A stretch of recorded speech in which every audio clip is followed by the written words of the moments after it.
Students, welcome to our YouTube channel let's discuss. तो आज हम करेंगे 10th क्लास इंग्लिश की वर्कशीट नंबर 36 जो कि है 26 सितंबर 2020 की। तो स्टूडेंट्स आप अपना यहाँ पर नाम लिखना, यहाँ पर क्लास टीचर का नाम। तो आज का हमारा टॉपिक है गांधी तलिस्मा, गांधी का जंतर भी इसको हम हिंदी में बोलते हैं। तो चलिए इनको पढ़ते हैं।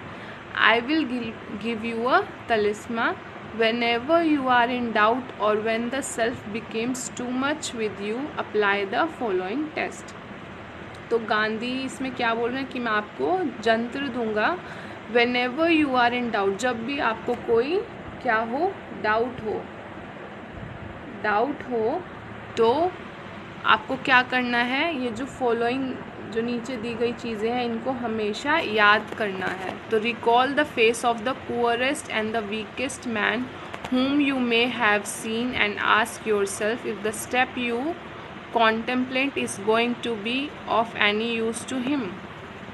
तो गांधी यहाँ पर क्या बोल रहे हैं कि जब भी तुम डाउट में हो और कोई एक्शन लेना चाहो तो हमेशा किसके बारे में सोचना, जो पुअरेस्ट है, जो एकदम गरीब लोग हैं, और जो वीकर मैन है, weakest man whom you may have seen and ask yourself if the step you contemplate is going to be any use to him। मतलब आप कोई भी स्टेप लो, अगर आपको कोई भी स्टेप लेना है तो आपको क्या सोचना है कि जो सबसे गरीब है, जो सबसे वीकेस्ट मैन है, उसको क्या फ़र्क, उसको क्या मतलब उस पर क्या इम्पैक्ट पड़ेगा, उसको उस पर क्या असर पड़ेगा।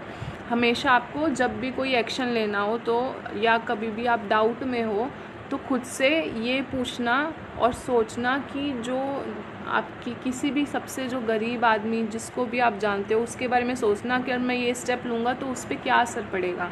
तो मोटा मोटा यही है इसका मतलब। Will he gain anything bye it, जो मेरा एक्शन है, जो मैं लूँगा, क्या उससे जो गरीब है उसको कुछ क्या मिलेगा, बेनिफिट मिलेगा, benefit. Will it restore him to a control over his own life and destiny? In other words, will it lead to Swaraj for the hungry and spiritually starving millions? Then you will find your doubt and yourself melting away। तो ये गांधी जी का जो जंतर है ये बहुत ही important है और काफ़ी लोग इसको पढ़ते हैं बार बार। तो चलिए अब इसकी एक्सरसाइज कर लेते हैं हम इस वर्कशीट की। You must have come across in this talisman in your textbooks. You have read about leadership in the last writing worksheet. You are also reading about Nelson Mandela as a leader in a chapter from your English worksheet.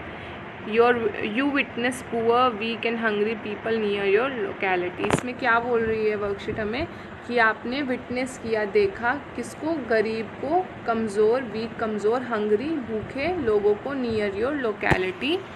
Right in a short paragraph 100 to 120 words में आपको short paragraph लिखना है। What would you like to do for such people of your country if you become a leader. तो आपको क्या मतलब, इसमें आपको क्या मतलब एक इंसिडेंट दे दिया है पूरा। इसमें क्या बोल रहे हैं आपको कि आपने विटनेस किया poor, weak and hungry near your locality. आपने देखा होगा आपके आसपास कुछ पुअर, कमज़ोर और भूखे लोग नियर योर लोकेलिटी, आपने देखा उनको। और फिर आपको क्या करना है कि if you become a leader, अगर आप कोई लीडर बन गए तो आपको 100 या 120 वर्ड्स में एक पैराग्राफ लिखना है कि आप उन लोगों के लिए क्या करना चाहोगे जो कि एकदम पुअर हैं, पुअर और वीक हैं। तो ये 4 पॉइंट्स दिए हुए हैं और इनको ध्यान में रखते हुए आपको 120 वर्ड्स में लिखना है paragraph. What would you do, आप क्या करेंगे। Who would you help you in your work, who would help you in your work, कौन आपकी सहायता करेगा। When would you do your work, आप कब करेंगे ये काम। वेयर वुड यू वर्क, कहाँ आप काम करेंगे। तो ये गांधी जी के कुछ कोट्स दिए हुए हैं। The swaraj of my dream is the poor's man swaraj. There are people in the world so hungry that God can not appear to them expect in the form of bread. तो ये 2 कोट्स हैं गांधी जी के। तो चलिए अब इसका जो पैराग्राफ है वो हम करते हैं। ये रहा, as a student I have a dream to help our society in removing poverty and illiteracy from our country।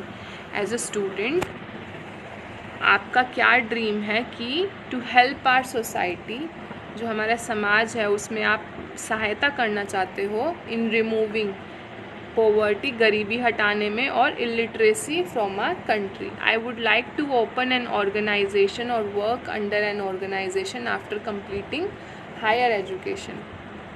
इसमें क्या बोल रहे हैं कि मैं एनजीओ ज्वाइन करना चाहता हूँ या चाहती हूँ, और वर्क अंडर, या तो खुद का ऑर्गेनाइजेशन खोलना चाहता हूँ या चाहती हूँ, या ऑर्गेनाइजेशन के अंडर में काम करना चाहता हूँ।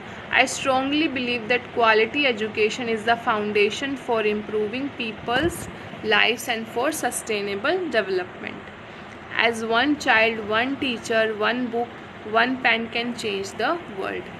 तो I strongly believe in quality education में आप बिलीव करते हो, और ये एक फाउंडेशन है फॉर इम्प्रूविंग पीपल्स लाइव्स। तो आप बिलीव करते हो, जो कि ये कोट मलाला का है कि one child, one teacher, one book, one pen can change the world. So I believe that more and more schools should be open that can provide quality education in India, especially in rural areas for the poor people, where a child can freely learn by heart without any burden। तो ये आपका यहाँ paragraph ख़त्म हो गया है। तो जैसे कि आप देख सकते हैं इस पैराग्राफ में ये 120 वर्ड्स ऑलमोस्ट हो गया है। तो ये जो 4 पॉइंट्स है, व्हाट वुड यू डू आपका यहाँ पर कवर हो गया कि आप क्या करेंगे ऑर्गेनाइजेशन में।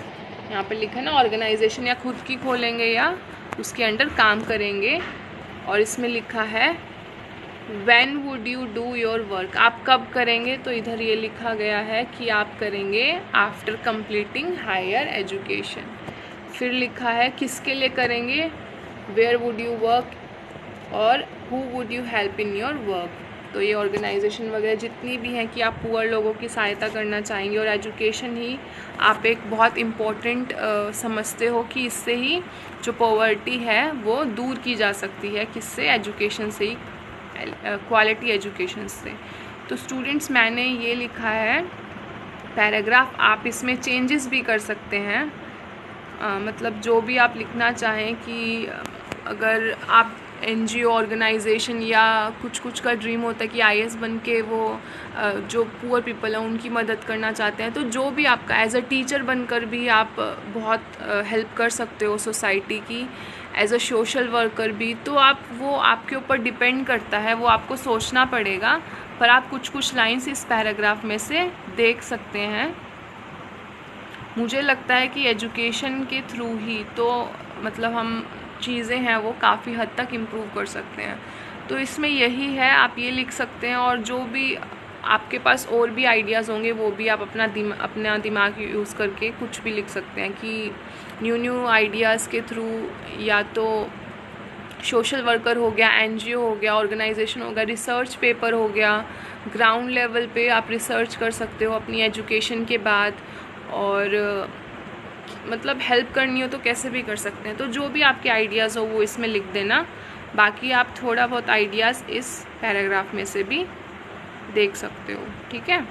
तो चलिए, आपकी ये वर्कशीट यहाँ पर ख़त्म हुई, वर्कशीट नंबर 36। तो वीडियो देखने के लिए धन्यवाद। और जो भी आपकी प्रॉब्लम्स हो कमेंट सेक्शन में मेंशन करिएगा। चलिए।